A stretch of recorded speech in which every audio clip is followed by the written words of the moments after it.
Hi friends, ఈరోజు వార్తల్లో నిలిచిన కరెంట్ అఫైర్స్లోని మొదటి అంశం గుండెలోని పలు సమస్యలకు ఒక అధ్యయనం అనేది వెలువడింది. గుప్పెడంత గుండెపైన ఒత్తిడి పెరగటం, సామర్థ్యానికి మించి అంచనాలను పెంచుకోవడం ప్రధాన సమస్య. అమెరికన్ హార్ట్ అసోసియేషన్ ఒక అధ్యయనం చేసి నివేదికను వెలువడించింది. ప్రణాళికతో సమస్యను అధిగమించాలని senior cardiologist doctor Ramesh Gudipati తెలిపారు. దీనిలో వృత్తిపరమైన ఒత్తిడి ఎదుర్కొంటున్న వారిలో ఏట్రియల్ ఫిబ్రిలైజేషన్ ముప్పు 83% ఉన్నట్టు, పనికి తగ్గ ప్రతిఫలం అందట్లేదని ఆవేదన వ్యక్తం చేసే వారిలో హెచ్చు 44%, ఈ రెండు తోడైతే గుండు కొట్టుకునే వేగం అధికమయ్యి ఈ అవకాశాలు 97% ఉన్నట్టు తెలిపారు. దీంట్లో గుండె లయతప్పిన వారిలోని లక్షణాలు పరిగెత్తినప్పుడు ఎలా గుండె వేగంగా కొట్టుకుంటుందో అలా సాధారణ స్థితిలో కొట్టుకోవడం, బాగా నీరసంగా అనిపించడం, కళ్ళు చీకట్లు గమ్మటం, కళ్ళు తిరిగినట్టు అనిపించడం, ఆయాసం రావడం, అధిక ఒత్తిడి లక్షణాలు నిద్రలేమి, కండరాల నొప్పులు, తలనొప్పి, తీవ్రమైన అలసట, భావోద్వేగాల్లో తేడాలు, ఆలోచనలు, చిరాకు, నిరాశ వంటివి, అతిగా తినడం లేదా ఆకలిని కోల్పోవడం. వీటితో ECG 2D echo Holter test ఒక పరికరాన్ని గుండెకు అనుసంధానం చేసి శరీరం పైభాగంలో అమరుస్తారు. ఇది 2 రోజుల్లో గుండె కొట్టుకునే విధానాన్ని నమోదు చేస్తుంది. కొందరిలో వారం, 2 వారాలు కూడా ఈ టెస్టు ద్వారా గుండె కొట్టుకునే విధానాన్ని పరిశీలిస్తారు. మరి దీన్ని తప్పించుకోవడం ఎలా అంటే సమయపాలన, సమయాన్ని సద్వినియోగం చేసుకోవడం, పక్కా ప్రణాళికలు రూపొందించుకోవడం, వాస్తవిక దృక్పథం ఏర్పాటు చేసుకోవడం, కుటుంబ సభ్యులు స్నేహితులతో గడపడం, వ్యాయామం, ఒత్తిడిని అధిగమించడానికి వ్యాయామం చేయడం, మూడ్ లేదని అంటారు కానీ ఫీల్ గుడ్ భావనను పెంపొందిస్తారు. దురలవాట్లకు దూరంగా ఉండడము, సమతుల ఆహారం తీసుకోవడం, కంటి నిండా నిద్రపోవడము, రోజు కనీసం 6 నుంచి 8 గంటలు నిద్రపోవాలి. దీనికి సంబంధించిన వివరాలను ఈ విధంగా చెప్పారు. గుండెపై ఒత్తిడి ప్రభావం అనేది సాధారణంగా మన గుండె కొట్టుకునే వేగం నిమిషానికి 60 నుంచి 100 సార్లు ఉంటుంది. వ్యాయామం చేసినప్పుడు తీవ్రతను బట్టి 170 నుంచి 180 సార్లు ఉంటుంది. ఒత్తిడి ఎక్కువగా ఉన్నప్పుడు క్వాటెకోలామిన్స్ అనే హార్మోన్స్ విడుదలవుతాయి. శరీరంలో హార్మోన్స్, న్యూరోకెమికల్స్ మార్పుల వల్ల రక్తపోటు, కొలెస్ట్రాల్, చక్కెర స్థాయిలు, తీవ్రమైన గుండె లయ తప్పే ఆరిత్మియా అవకాశాలు ఉంటాయి. ఏఎఫ్లో గుండె లయ 180 నుంచి 200 సార్లు పెరగొచ్చని. గుండెలో 4 గదులు ఉంటాయి. పైన 2 గదులు ఉండే గుండె లయ తప్పడాన్ని ఏట్రియల్ ఫిబ్రిలైజేషన్ అంటారు. తేలికపాటి యుద్ధ ట్యాంక్ పరీక్షలు విజయవంతం చేశారు. జొరావర్ పైన భారత్ ప్రాథమిక పరీక్షలు నిర్వహించింది. చైనాను సమర్థంగా ఎదుర్కోవడానికి ఈ పరీక్షలు నిర్వహించింది. ఈ సందర్భంగా ఇది అద్భుత ప్రదర్శన అని చాటి చెప్పింది భారత రక్షణ మంత్రిత్వ శాఖ. ఎడారి ప్రాంతంలో నిర్వహించిన ఈ పరీక్షల లక్ష్యాన్ని నెరవేరాయని వివరించింది. జొరావర్ ట్యాంక్ బరువు 25 టన్నులుగా ఉంది. దీన్ని వాయు మార్గంలో తరలించవచ్చని చైనా వెంబటి ఉన్న సరిహద్దుల్లో వేగంగా మోహరించేందుకు దీన్ని రూపొందించారు డిఆర్డిఓ.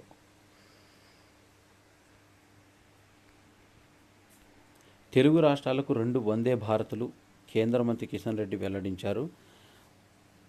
578 కిలోమీటర్లలో ప్రయాణించడానికి 7 గంటల 20 నిమిషాల్లో సికింద్రాబాద్ టు నాగపూర్, 565 కిలోమీటర్లు 8 గంటల్లో ప్రయాణించడానికి విశాఖపట్నం నుంచి దుర్గ్ వరకు 2 వందే భారత్లను నడపడానికి రైల్వే శాఖ సిద్ధం చేసింది. ట్రాఫిక్ వాలంటీర్లుగా ట్రాన్స్జెండర్లను నియమించాలని ముఖ్యమంత్రి రేవంత్ రెడ్డి శుక్రవారం నిర్ణయం తీసుకున్నారు. క్లిష్టమైన హైదరాబాద్ నగర ట్రాఫిక్ నియంత్రణకు ట్రాన్స్జెండర్లను వాలంటీర్లుగా నియమించాలని తీసుకున్నారు. నగరంలో 1000 మంది ఉన్నట్లు అంచనా. తమదైన జీవన శైలిలో బతికే వీరిపైన ఇప్పటికీ వివక్ష కనిపిస్తుంది. ఉన్నత చదువులు, ఉద్యోగాల్లో రాణించే సామర్థ్యం ఉన్న ఆదరణ కరువు అవుతుంది. ఉపాధి అవకాశాలు లేకపోవడంతో కొందరు తప్పటడుగులు వేస్తున్నారని, ఈ క్రమంలో ఆసక్తి ఉన్న వారికి రాష్ట్ర పోలీసులు, స్వచ్ఛంద సంస్థలు చేయూతనిస్తున్నాయి.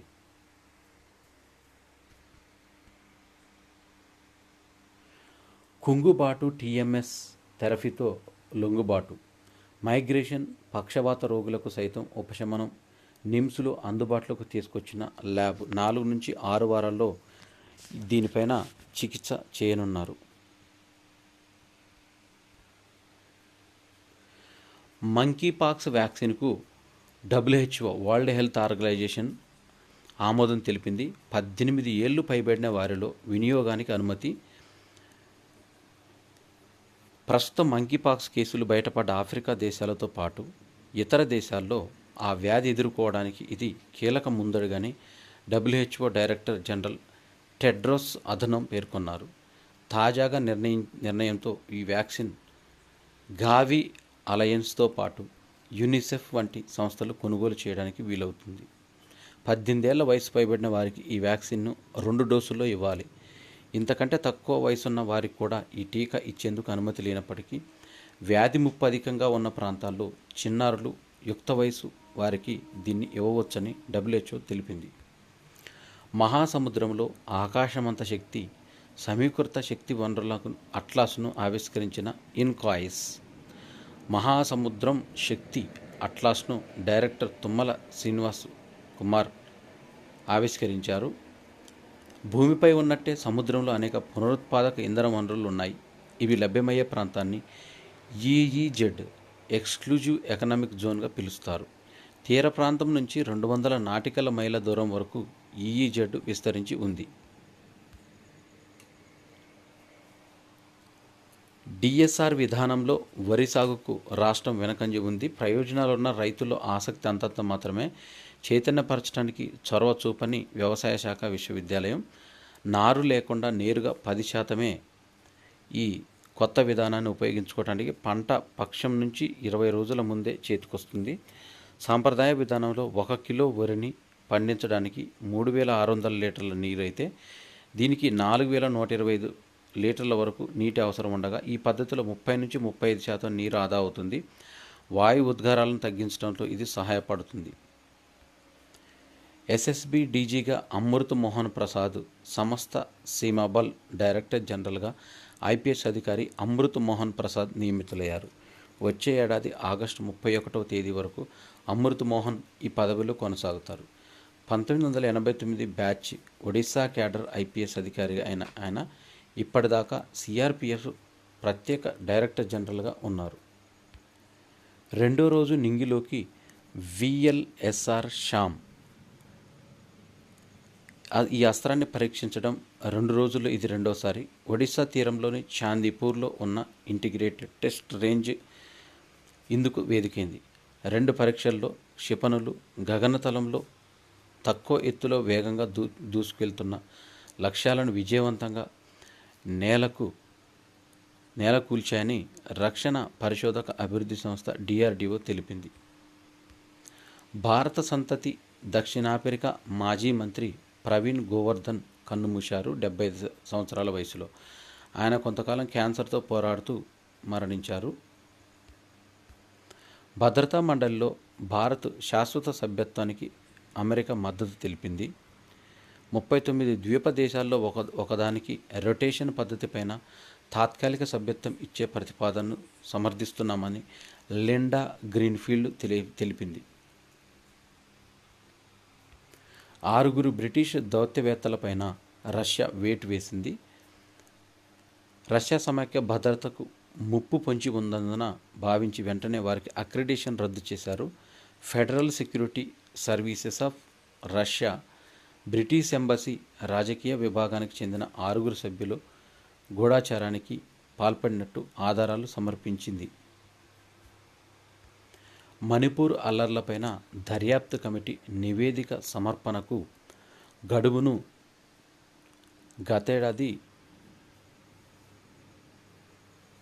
ఈ ఏడాది నవంబర్ 20 వరకు పొడిగిస్తూ ప్రభుత్వం ఉత్తర్వులు జారీ చేసింది. అయితే ఈ గుహవాటి హైకోర్టు మాజీ ప్రధాన న్యాయమూర్తి జస్టిస్ అజయ్ లాంబా నేతృత్వంలో ఈ మణిపూర్ అల్లర్లపైన వేసిన కమిటీకి ఎవరంటే జస్టిస్ అజయ్ లాంబా గతేడాది జూన్ 4న ఈ కమిటీని ఏర్పాటు చేశారు. అయితే ఈ తుది నివేదిక గడువును తీసుకోవడానికి నవంబర్ 20 వరకు గడువును పొడిగించారు. ఇజ్రాయెల్కు ఆయుధాల అమ్మకాలకు అమెరికా పచ్చజెండా ఊపింది. వీటి విలువ $165 మిలియన్ ఉంటుందని తెలిపింది. వీటి సరఫరా 2027 నాటికి ఉండొచ్చని భావించింది. నీలగిరి నుంచి న్యూయార్క్కు ఏనుగు బొమ్మలు ఎగుమతులు చేయాలని ప్రత్యేక ఆకర్షణగా స్వదేశీ కళాకారుల ప్రతిభ. భారతీయ కళాకారులు రూపొందించిన 100 ఏనుగుల విగ్రహాలు అమెరికాలో న్యూయార్క్లో ప్రత్యేక ఆకర్షణగా నిలవనున్నాయి. ది గ్రేట్ ఎలిఫెంట్ మైగ్రేషన్ పేరిట మీట్ ప్యాకింగ్ డిస్ట్రిక్ట్ ప్రాంతంలో వీటిని పలు చోట్ల ఏర్పాటు చేస్తారు. ఎలిఫెంట్ ఫ్యామిలీ USA సంస్థ ఈ కార్యక్రమాన్ని చేపట్టింది. నీలగిరి భారత్లోని నీలగిరి జీవావరణ రిజర్వ్ ప్రాంతంలో కో ఎగ్జిస్టెన్స్ కలెక్టివ్ ఆధ్వర్యంలో 200 మంది కళాకారులు వీటిని తీర్చిదిద్దినట్లు ఆ సంస్థ తెలిపింది. అడవుల్లో దొరికే లాంటానా కమారా అనే కలుపు మొక్క జాతి నుంచి తయారు చేసిన ఈ పదార్థాన్ని విగ్రహాల తయారీలో వినియోగించినట్లు తెలిపింది. చచ్చిన చేపల ఈత సామర్థ్యాలు క్షిపణులకు దారి చూపే పావురాలు అని హాస్య వైజ్ఞానిక సాధనాలకు IG నోబెల్స్ బహుమతులు. చేప బొమ్మతో విజేత జేమ్స్ లియావో క్షిపణులకు దారి చూపే పావురాలకు ఉపయోగించడంలో సాధ్యాసాధ్యాలు అన్వేషించటము, ఈ చేపల ఈత సామర్థ్యాలు పరిశీలించటం వంటివి ఈ అసంభవ పరిశోధనలపైన వెలువడే annals of improbable research magazine వెబ్సైట్లో మసాచుసెట్స్ ఇన్స్టిట్యూట్ ఆఫ్ టెక్నాలజీ వేదికగా 34వ వార్షిక IG నోబెల్ ప్రైజ్ వేడుకలు నిర్వహించింది. నోబెల్ గ్రహీతలు ఈ కార్యక్రమంలో పాల్గొని విజేతలకు బహుమతులు అందించారు. దేశవ్యాప్తంగా 2 లక్షల ప్రాంతాల్లో పరిశుభ్రత కార్యక్రమాన్ని స్వచ్ఛతా హై సేవా ఉద్యమం కింద 15 రోజుల పాటు దీన్ని నిర్వహిస్తామని ఈ ఏడాది స్వభావ స్వచ్ఛత సంస్కార స్వచ్ఛత 4S ఇతివృత్తంగా దీన్ని చేపడుతున్నారు. జలశక్తి మంత్రి CSR పాటిల్ మాట్లాడారు దీనిపైన. బియాండ్ చిత్రోత్సవంలో దేవర చిత్రాన్ని ప్రదర్శించనున్నట్టు అమెరికాలో ప్రత్యేక ఈజిప్షియన్ థియేటర్లో ప్రీమియర్గా దేవర ప్రదర్శించడం కానుంది. రెడ్ కార్పెట్ వేదిక కూడా ఇది జరగనుంది. ఇందులో దేవర బృందంతో పాటు హాలీవుడ్ ప్రముఖులు పాల్గొంటున్నట్టు సినీ వర్గాలు తెలిపాయి. UPIలో ఒకేసారి 5 లక్షల రూపాయల వరకు పంపించొచ్చని యూనిఫైడ్ పేమెంట్ ఇంటర్ఫేసెస్ ఈ సంబంధించిన సంస్థ తెలిపింది. National payment corporation of India దీనికి అనుమతి ఇచ్చింది.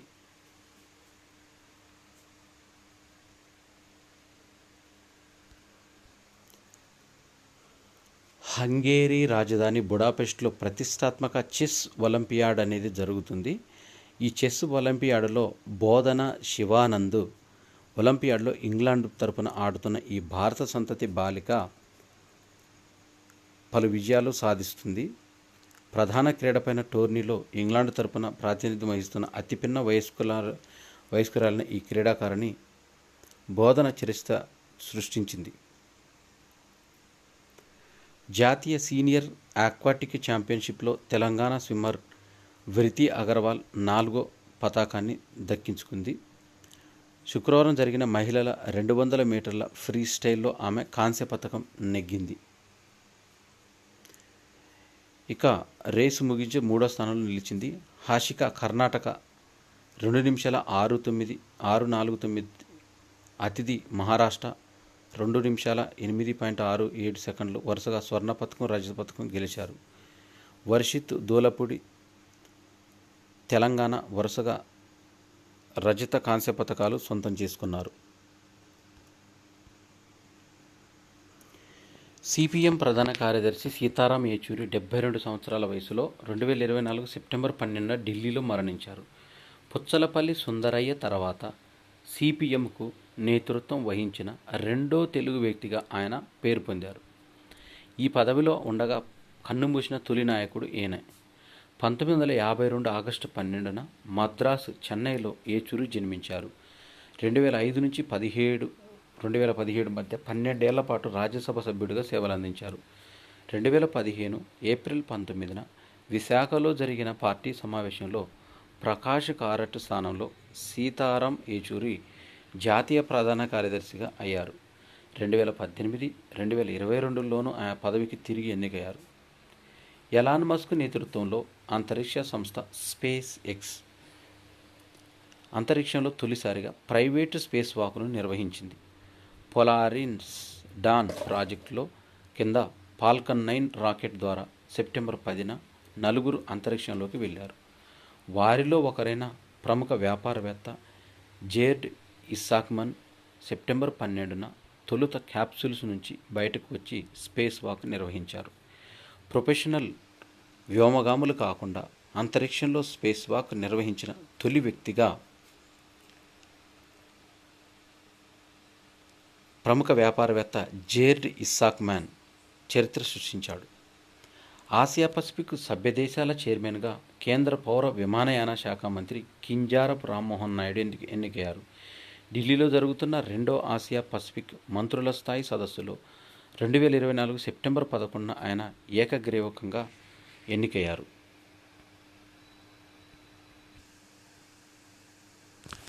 ఇవి సెప్టెంబర్ 14, 2024కు సంబంధించిన కరెంట్ అఫైర్స్. ఈ వీడియో నచ్చినట్టయితే లైక్ చేయండి, షేర్ చేయండి, కామెంట్ చేయండి.